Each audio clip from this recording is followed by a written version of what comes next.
Lebih baik saya kerjanya begini. Banyak orang STH tapi masih bekerja mencari nafkah dulu, nanti cukup baru datang ke itu sudah penting. Kita harus prioritaskan. Prioritaskan doa, utamakan doa. Mustahil Tuhan akan buat sesuatu. Semua jalan terbuka, tapi kita kalau seperti kita yang menentukan aturan. Nah itu mana itu. Sampai saya setiap kali menerima dengan keluarga saya, woi bapak, katanya kami semua itu sawit bapak itu memang 3 kaplengan, tapi luar biasa kata. Banyak orang begitu saya bilang. Selalu di orang tanya, berapa kaplengan bapak kaplengan? Ipar saya itu bisa 7 kaplengan, tapi kadang-kadang menerima 2 juta. Tandanya 2 juta. Kami katanya tidak ada apa-apanya. Mari terima berapa? Saya bilang bang, saya dapat 25. Bulan ini 17. Nah, dia untuk ya, wah mandi itu bang, bersih katanya. Oh sebenarnya enaknya saya tidak bekerja, saya hanya menunggu, lalu saya terima bersih. Jadi itu yang mengatur. Coba kalau kita mau buat sendiri, mau upah orang lagi, upah orang, karyawan lagi kita, atau merawatnya lagi. Nah, jadi ada yang bertindak mengambil kerja sendiri karena perusahaan itu makan. Saya bilang dari 17 juta itu dipotong-potong upah orang merawatnya, sisanya berapa? Kalau aku terima 4 juta, 5 juta itu bersih. Tinggal aku kelola paling ya untuk makan minum anak-anak sekolah udah. Nah keperluan lainnya memang sangat penting sekali. Nah, terlalu penting saya tidak terlalu mengadukan. Nah itulah. Nah, jadi jangan terlalu memikirkan itu. Baik, Firdaus, kalian baru hidup, bukannya hidup dalam arti baru berkeluarga. Memang begini, tidak mudah kita menjalani hidup ini. Jadi harus kita sabar, mulai sedikit pelan-pelan menghadapinya. Segala sesuatu kalau saya berceritakan pengalaman saya masuk Tanjung Beringin, saya melayani tidak gampang, 2-3 hari pun tidak habis. Penderitaan itu luar biasa, tapi saya tenang-tenang saja. Saya dihina, saya ditolak di sekolah, kemudian diserang terus orang-orang melayani, tapi saya tidak balas. Sampai terakhir dulu itu memang mereka pukul saya, tapi saya tidak balas.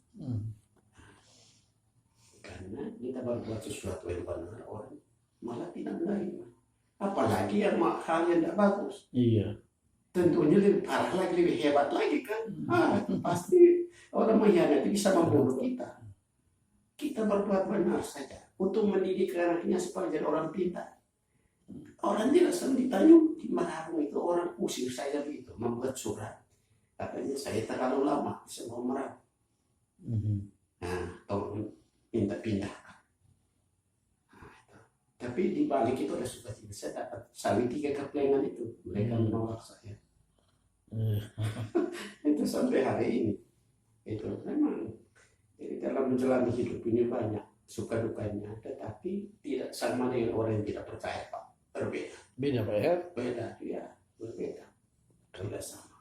Orang percaya itu punya pengharapan dia. Iya betul. Kalau orang yang tidak percaya pasti selalu takut kalut dan malah tangannya begini mundur, duduk tertinggi bingung mau kemana. Tapi Tuhan berikan hikmat itu pasti ada jalan lain. Nah itulah. Jadi saya cara bisnis saya itu Pak, orang pesan baru saya bawa, bukan saya pergi jualan keliling. Itu saya bawa itu orang minta bawakan ceret listrik, minta bawakan tiket, minta bawakan, saya bawakan kan. Nanti orang gajian sawit baru saya pergi panen, bayar. Nah, mereka bayar karena saya manen sampai 2 juta, 3 juta, 4 juta. Ya, habis itulah. Itu pun memang kemauan saya, bukan saya mau kerja mencari kekayaan, bukan. Tapi maksud saya gerak badan, bertemu dengan teman. Iya betul Pak. Ada sukacita dia. Berteman, hilanglah apa yang saya berpikir. Kok diam aja? Oh iya betul. Kalau diam di tempat saja, ya. Itu di rumah saya udah 3 hari saya pergi bertemu dengan teman kawan-kawan. Sambil itulah, tapi itulah. Jadi selama ini itulah kerja saya seperti itu. Mereka bilang, loh, saya bilang dulu sebenarnya sawit masuk itu coba saya ajak mereka mau minta KPPA, tapi mereka bilang, itu Pak Guru jangan dianukan, dia kan guru punya gaji. Maksud saya memahami mereka ada kompak itu, jangan kemitraan. Kemitraan itu satu sertifikat, satu amparan. Iya. Nah, kalau KPPA ini masing-masing patoknya kita tahu perkembangan hasil buah-buah Punya kita. buah sawit itu sedikit banyak pun ada, sehingga hasilnya pun bervariasi. Nah, itu ada yang dapat 500, ada yang di 400 itu. Tapi karena karena manusia, sehingga kali orang mengancam perusahaan begini, tapi sebenarnya kita itu kerja sama dengan orang perusahaan. Hanya kita satu hal yang kalau dalam rapat itu saya ingatkan mereka bahwa saya bilang di Kargil ini, PT Kargil itu banyak ahli cara memupuk tanaman, pupuk apa yang cocok. Saya bilang kalau dipupuk tiap bulan, wah itu bagaimana? Ini kan saya bilang ini tumbuhan, ini makhluk hidup ya. Kalau kita manusia kalau makan nasi terlalu banyak pun lemas tubuh kita. Pupuk terlalu banyak juga, akhirnya kita paksakan untuk berbuah. Seharusnya syaratnya 3 bulan sekali. Saya bukan ahli, tapi saya itulah Pak. Jadi saya orang dari jauh Pak, saya bilang saya dari sana. Tapi saya harap Pak, kita jangan korupsi Pak. Pemerintah sekarang berusaha untuk memberantas korupsi. Kenapa kita harus korupsi? Nah, bagaimana Pak kami menyekolahkan anak kalau tiap bulan hanya 150.000? Nah, dari sawit ini. Kami tahu Pak, kami orang kecil, orang petani tapi tahu. Kami tahu harga sawit itu belum siap. Kalau baru tumbuh pertama, baru buah pertama, udah 700-800 itu soal biasa. Tapi kalau sudah tinggi begini Pak, itu perlu dipertanyakan. Berarti tak ada apa sih, kata saya. Iya. Jadi pas itu saya habis bertanya, manajer itu kan mantan murid di Asam Besar. Dulu saya ngajar di Asam Besar setahun. Dia beritahukan itu yang saya terapak itu. Oh tadi Bapak itu yang mengusulkan itu sebenarnya itu guru saya Pak.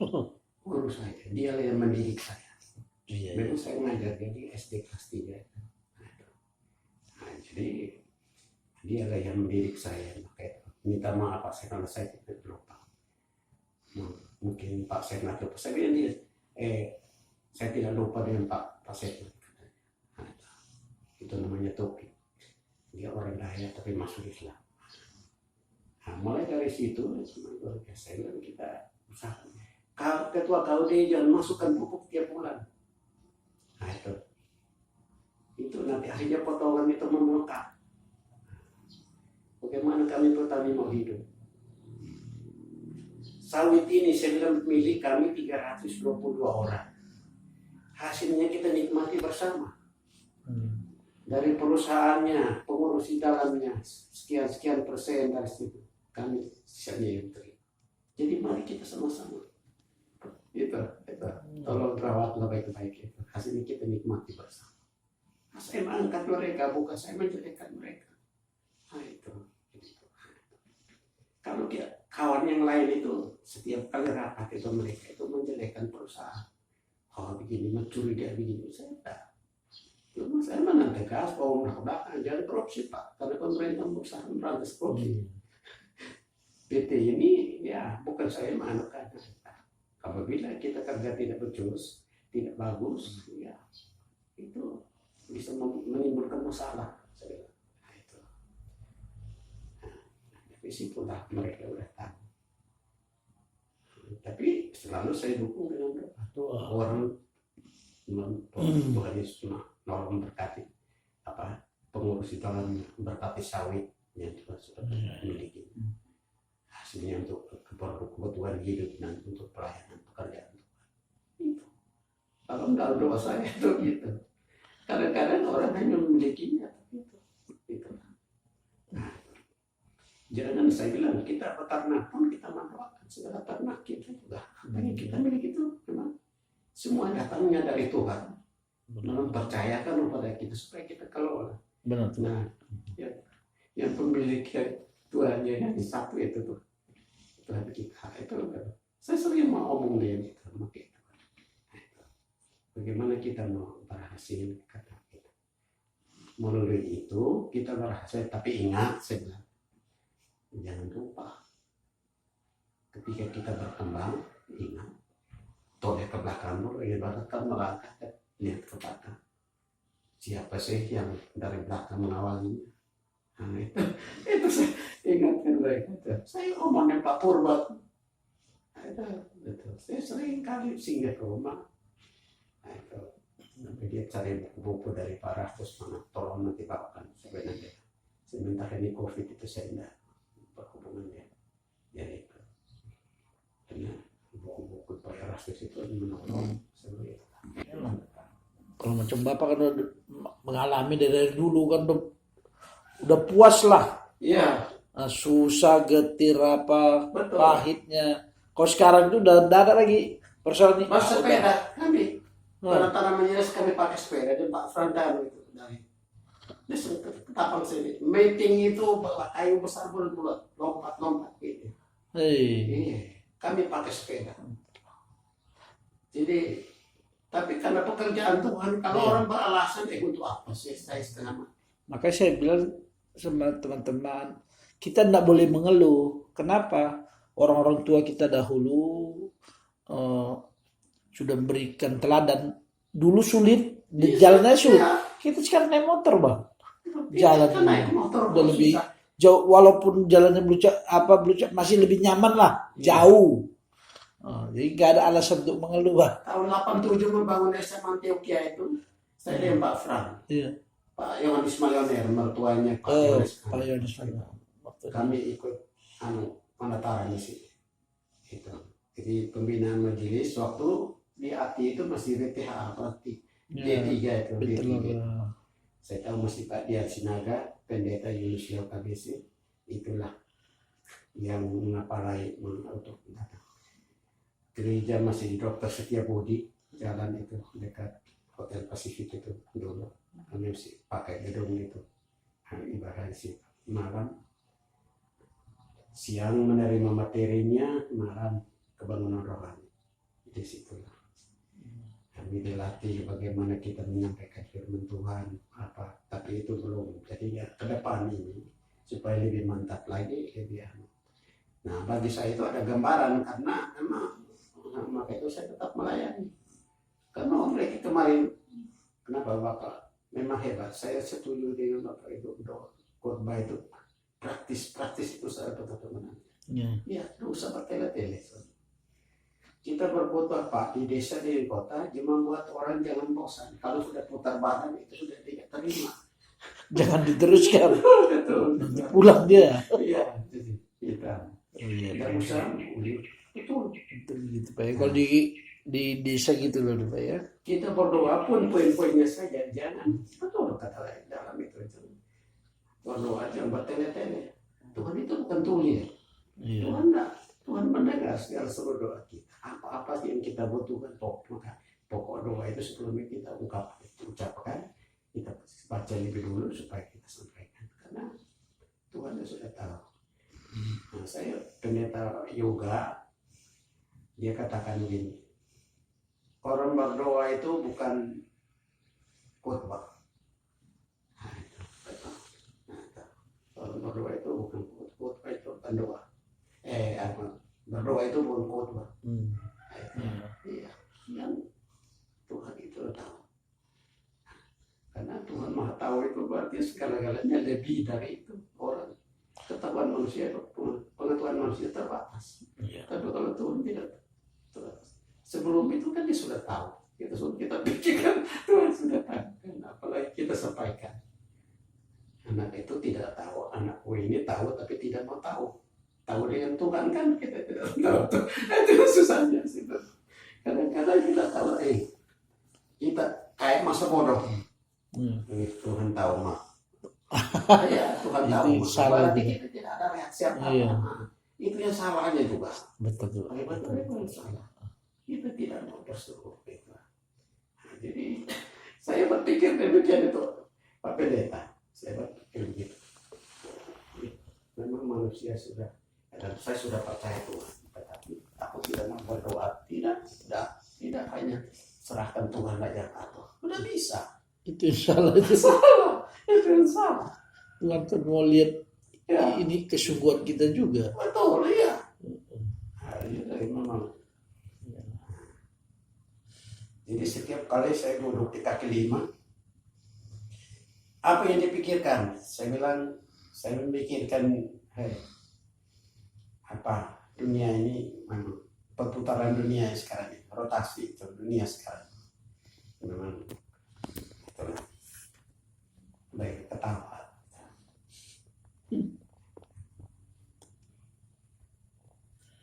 Ya, makanya orang sebenarnya harus enggak, karena pengalamannya untuk membina kita, membina hamba Tuhan itu jangan mengeluh, Iya. jangan ini, supaya apa bah, jadi kita tuh jadi handal gitu bah, kemana aja siap, oke gitu bah. Aku dengan Om Tumpul, kami jatuh waktu kalian mana gitu. Menjatuhkan Bapak itu pasti anak. Saya bilang begini, habis itu saya bilang, kalian tidak tahu. Kalau kita melayani, tidak lepas dari tantangan. Aku bukan marah dengan Om Tumpul, tapi begitulah orang melayani. Harus menemukan hal-hal yang indah, hal-hal yang baik dan tidak baik. Itulah seorang pelayan. Itu. Waktu di jalan ini pahit, tapi udah lewat kan, Iya. indah dia kesaksian. Iya. Yes. Dari situ. Jadi mungkin orang pikir saya marah dengan Om Tumpul, tidak. Saya tidak marah. Harus mengerti dengan hal-hal seperti itu. Saya lebih dulu melewatinya. Jadi itu sudah istilah. Kalau saya bilang orang makan, aku dulu makan garam curai, sekarang garam pintar.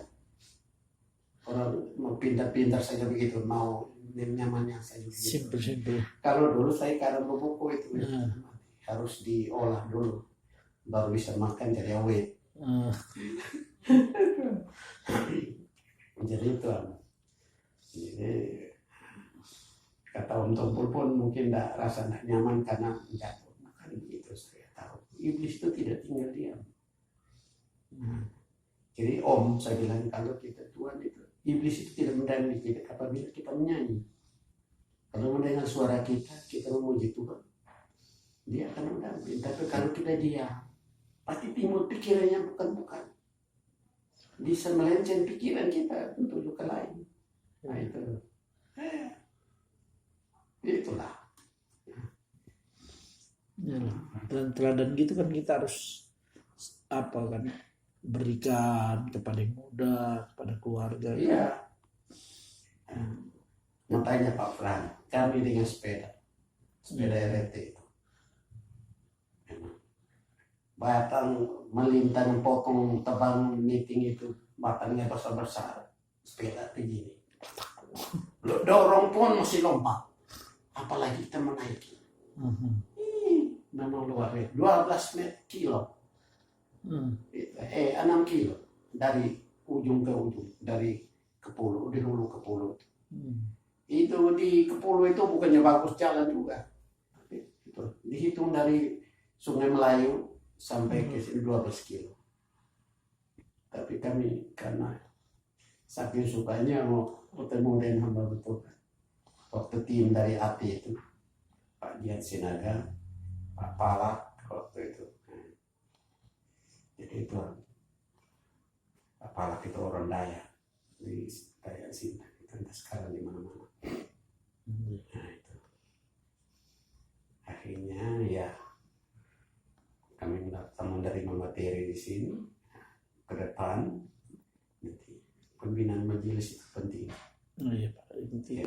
terus Ya, karena kan mitra kita, rekan kita, iya, itu perpanjangan tangan kita. betul. Asal jangan menjadi lemah lah Iya, dalam pelayanan. Kasih betul. Tuhan tolong. Masalah yang ada ya Tuhan juga memberikan pelajaran sama kita lah. Iya, Apa kegagalan dulu harus kita atasi sekarang, bagaimana supaya jangan terjadi lagi seperti itu kan. iya, Makanya harus solid dia. Makanya saya selalu bilang, mari kita hati sepikir dulu, tidak usah pikir yang lainnya. Kita kebersamaan, hadir Iya. bersama, saling merasakan kesulitan teman apa. Jangan hanya bisa udah berhasil, wah saya. Nah, itu kan bahaya. Jadi akhirnya menggagakan diri kan dipakai setan. ya. Saya ingatkan teman-teman, kalau di kampus mahasiswa 100 orang berdoa. Kalau sudah terjun dalam pelayanan, paling oma yang berdoa. Iya. Kalau 2 atau pasti di satu jemaat itu 3 orang yang berdoa atau 4 orang yang berdoa. Nah, dia sudah jadi jemaat, tapi jelas. Karena awalnya saya jadi orang jemaat, jadi saya tahu. Saya tahu hanya pendeta yang berdoa. Saya tidak bisa berdoa. Tapi itu jelas Pak, memang betul. Setelah itu berdoa pun apa yang mau diucapkan. Betul. Betul. Karena apa? Ya dari situlah saya terbagikan. Jadi Om kalau sudah terjun dalam pelayanan, Om Riki paling kita ngerti, kita berapa kami tanya begitu pasti Pak Firdaus, Ibu sama Ibu mereka berdoa. Kalau yang lain entah bagaimana kita tidak tahu, karena mereka sudah tahu prinsipnya otomatis. Aku udah percaya Tuhan, pasti saya akan kesana. Nah ini masalah juga tuh. Iya, itu menjadi masalah. Nah, Jadi tidak ada rasa gentar berjuang iman itu tidak lagi. Nah. Dia sudah otomatis. Itu buku Erastus itu tidak meleset. Kalau itu pas. Saya sudah ke gereja. Yang penting hari ini. Nah, saya memperhatikan secara psikologi, saya melihat kalau orang ke sana itu bukan fokus. Kalau matanya melotot betul, berarti mengerti firman Tuhan. Kalau orang sementara saya kan sebagai pengamat, saya orang sementara menyampaikan firman Tuhan, dia masih bisik itu tidak ada konsentrasi. Itu. Kalau jadi dia sedang korek apalagi itu tidak ada konsentrasi. Berarti hanya tujuan rasa solidaritas. Nah, itu solidaritas. masih tingkat itu enggak.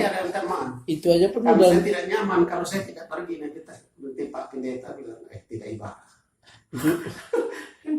Tapi di bawah itu masih ada nantilah waktu hari besar aja lah, itu lebih parah lagi. Ya, itu yang kedua. Nanti nyaman baru aku datang. Hari ini aku tidak sempat ke gereja. Saya hari ini selesaikan. Ya memang harus bertumbuh dan semakin hari harus bertumbuh. Rasa batin. Padahal kalau kita awali dengan segala sesuatu kita prioritaskan, mustahil Pak. Keadaan sulit bagaimana, lambat cepat pun jadi. Saya sudah sampaikan kepada mereka. Kalau kita mau utamakan Tuhan. Tapi kalau habiskan dulu ini baru datang. Kalau ketinggalan, sudah selangkah kita ketinggalan. Nanti lama-lama 2 langkah. Akhirnya badan jadi dingin menggigil. Kita tidak, kita menggigil. Memang saya sudah ingatkan mereka.